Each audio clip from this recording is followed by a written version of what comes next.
For the third session, we concentrated on the means of implementation and came up with 3 key recommendations for your consideration. Science, technology, and innovation must foster equality. Technology must be conceived as a public good and be people-oriented, inclusive, accessible, gender and age-sensitive, participatory, apply precautionary principle, and also strengthen the endogenous and indigenous technologies. Second, participation and partnership has to be built on locally appropriate development solutions and people's agency for change.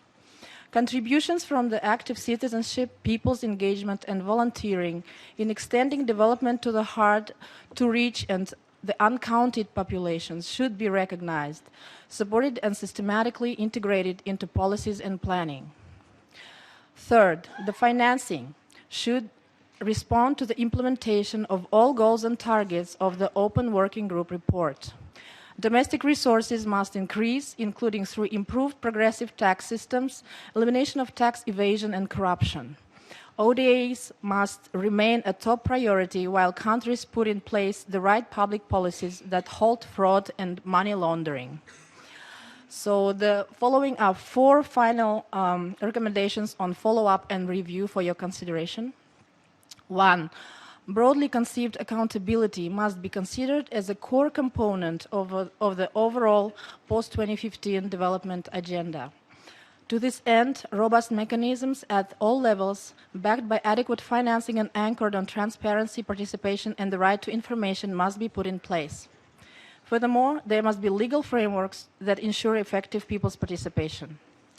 Second, it is important that the post-2015 development agenda is coherent with and builds upon already existing structures and mechanisms in the international sector in different thematic areas like Education for All Steering Committee and Monitoring Report, and human rights instruments such as the Universal Periodic Review to benefit from their legacy and take it further. Number 3, the scope and nature of targets must not be reduced or altered while developing indicators. Furthermore, the process of indicator development must ensure data disaggregation by gender, age, disability, race, and ethnicity, among others, while ensuring the protection of groups from possible stigmatization, discrimination, and criminalization, depending on country context. Capacities must be built in institutions, national statistical offices, and other grassroots community actors. Number 4, national level ownership and accountability for the SDGs, as well as safe, free environment for civil society and other stakeholders must be ensured. Substantive, critical, and independent participation of all groups and ages must be strengthened at all levels in the follow-up and review process, ensuring their perspectives are effectively taken on board. This will be important for broad dissemination of the post-2015 development agenda and its ownership by the people. In conclusion, we would like to underline that the forum was exemplary in its dynamics and dialogue. The quality of interventions is the best advocate for this type of forum to carry on.